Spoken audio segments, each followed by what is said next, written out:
requirements, especially in a light water reactor, very large forgings, there's really only one contender right now, and that's in Japan, that can make those large forgings. And so as we look at going forward with GNEP, do we have the infrastructure in the United States to build it? For the reactor vessel, we could start literally tomorrow, because part of the documentation that the ALMR team made was a book about 400 pages long that lists the 245 tools you got to buy and lists the sequential steps on how to fabricate this reactor vessel. Where'd they learn that from? From the Clinch River Breeder Reactor Project. So all the lessons learned in fabricating the reactor vessel for Clinch River, which they did make, are incorporated into this PRISM reactor design, and it's your assembly book. Read the directions definitely on this one. You can make a reactor vessel. This is a top view of the reactor. These round circles over here are the electromagnetic pumps. These kidney-shaped things are the intermediate heat exchangers.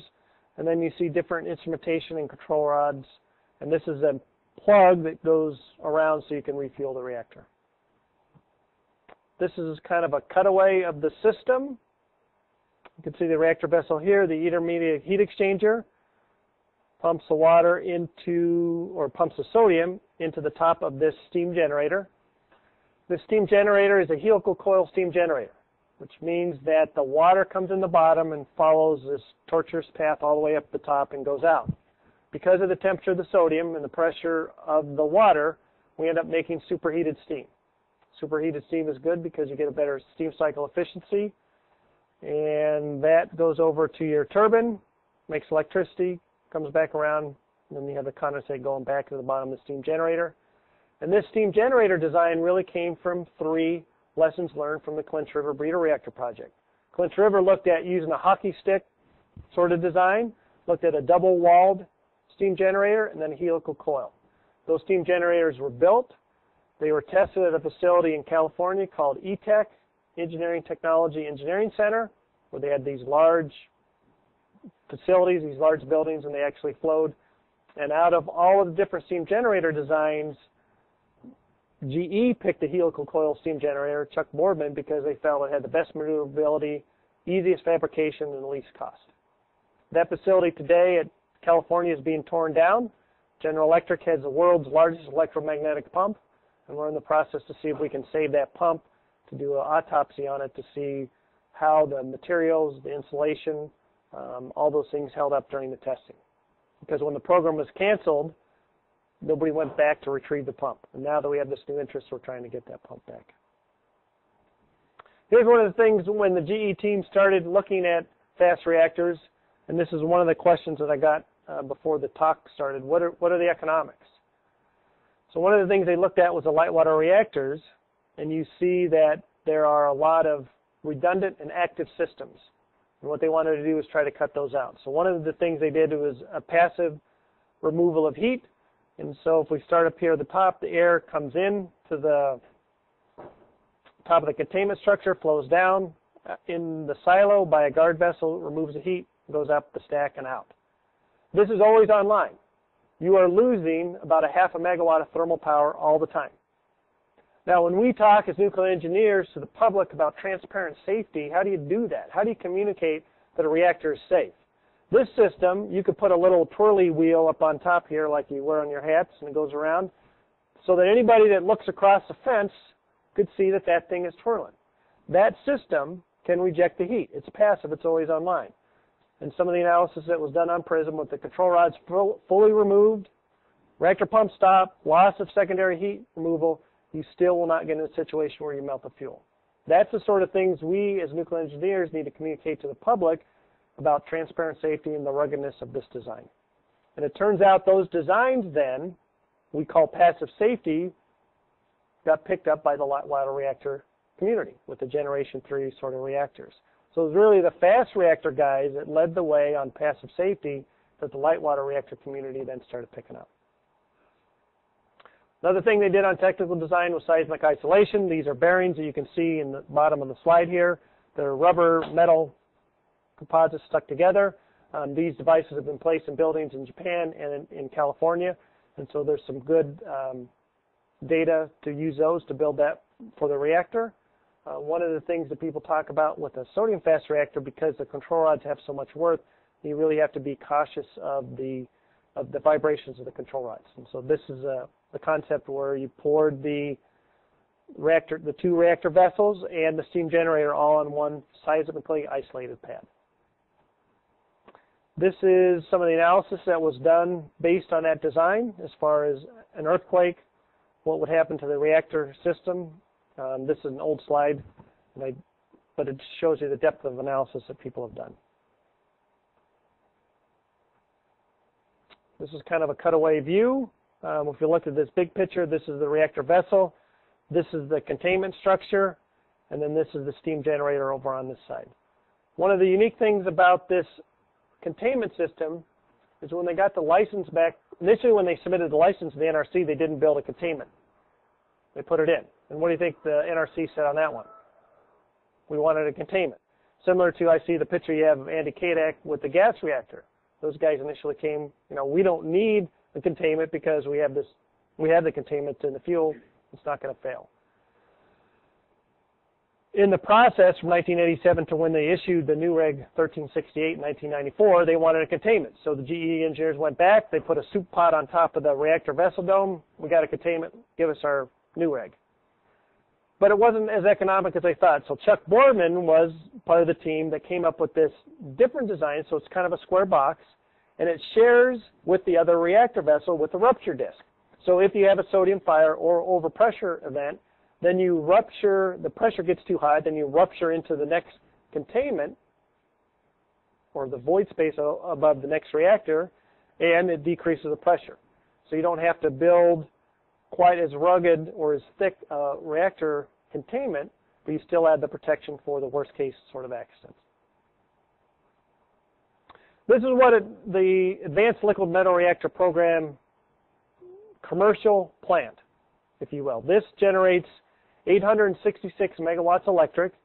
So at the bottom here you see you have 3 power blocks, and each power block consists of 2 reactors, 1, 2, 3, 4, 5, 6. And those generate steam, which goes into the turbine hull, which rejects heat through these towers, which goes to the switchyard and gives out electricity. To run this particular plant, it has a fuel fabrication center that takes spent nuclear fuel in, divides it up using electro or pyroprocessing, electrochemistry, similar to what's done down the road at Alcoa, where you put in electricity in a salt with aluminum or alumina, and you get aluminum. And this facility, once it's at steady state, needs about 50 tons per year of spent nuclear fuel to keep it running and to make electricity. And one of the questions that I got from the web page was, the PRISM project appears grossly similar to the integral fast reactor, which seemed like a promising project in many ways. So that first sentence, the grossly part is it's exactly the same. The integral fast reactor was Argonne National Labs thing because of political politics. They wanted their own branding on it. The commercial side was called the Advanced Liquid Metal Reactor Program. They are exactly the same, not grossly same. Then the other question was, some of us believe the IFR was not commercially adopted because there was no profitable business model for commercial fabrication. How is the PRISM different from the IFR in regard to commercial fuel fabrication? The IFR and ALMR are the same as far as economics. The GE team, along with Burns and Rowe and all the people that we had with us at the time, we felt it was a very economic way to do. And this particular park would put electricity on the grid at the same price as the capital cost for this facility was on the order of 12 to 1,500 megawatts per, or $1,500 per kilowatt, and the bus bar costs were on the order of 4 to 6 cents per kilowatt on the grid. This was an nth of a kind plant, and N was defined as you needed to have built about 17 reactor vessels or 17 reactors to give you an order of magnitude.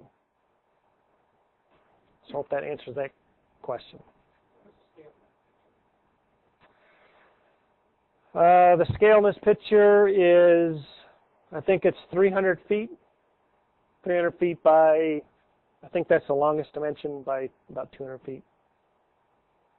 So it's not too big. One of the things about capacity factors, if you have 6 reactor vessels running, your capacity factor should be more than a monolith. Here gives you some of the Clinch River breeder reactor, kind of 300 megawatts. And Chuck Boardman said we're a lot more simpler here with the Prism reactor. We've cut a lot of components to make it very elegantly, or a lot simpler.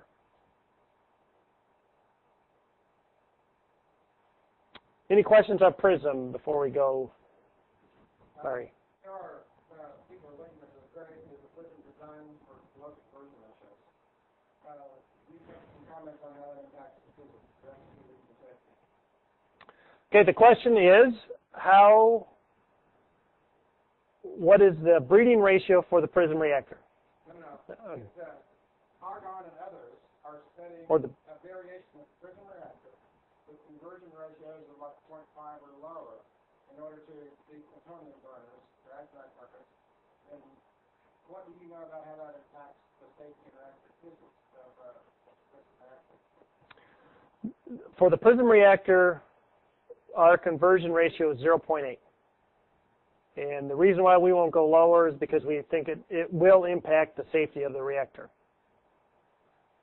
And it also affects the economics because you have to refuel more. And you need to understand that initially when the Advanced Liquid Metal Reactor project was started, it was because of the breeder project. And so initially the reactor core Prism was designed to be a breeder at about 1.3. Then as the political winds changed from 1985, because we had problems with Yucca Mountain in 1990, then it became this actinide burner. And they looked at how low they could go in the burn ratio, and they found that 0.8 was the most optimum point to stop for economics and safety reasons. So we are not proponents of a burn ratio or a breed ratio of 0.25. I think that's a little bit too aggressive. Yes, sir. Some of the other designs have a positive void coefficient. Does this one have a positive? The question is, does the Prism reactor have a positive void coefficient? And the answer is yes. It does have a positive void coefficient. And that was addressed by the Nuclear Regulatory Commissions when we initially submitted it. And we still think we have a safer reactor even with a positive void coefficient.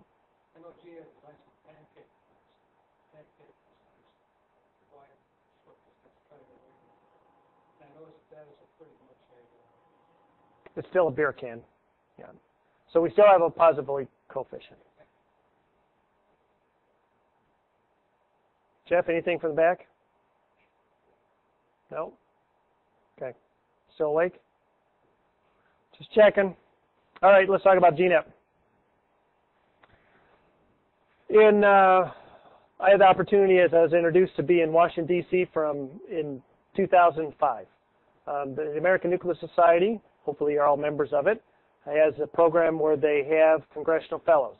And that's where you go to Washington, D.C. and you spend a year with a particular member of Congress. The way that program works is the American Nuclear Society is a part of the AAAS, which stands for the American Association for the Advancement of Sciences.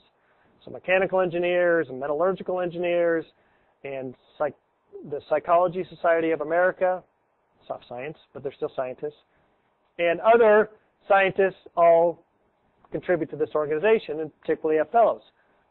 So you have a class of about 120 fellows, predominantly all PhDs, predominantly below the age of 30, that show up in Washington, D.C. in September.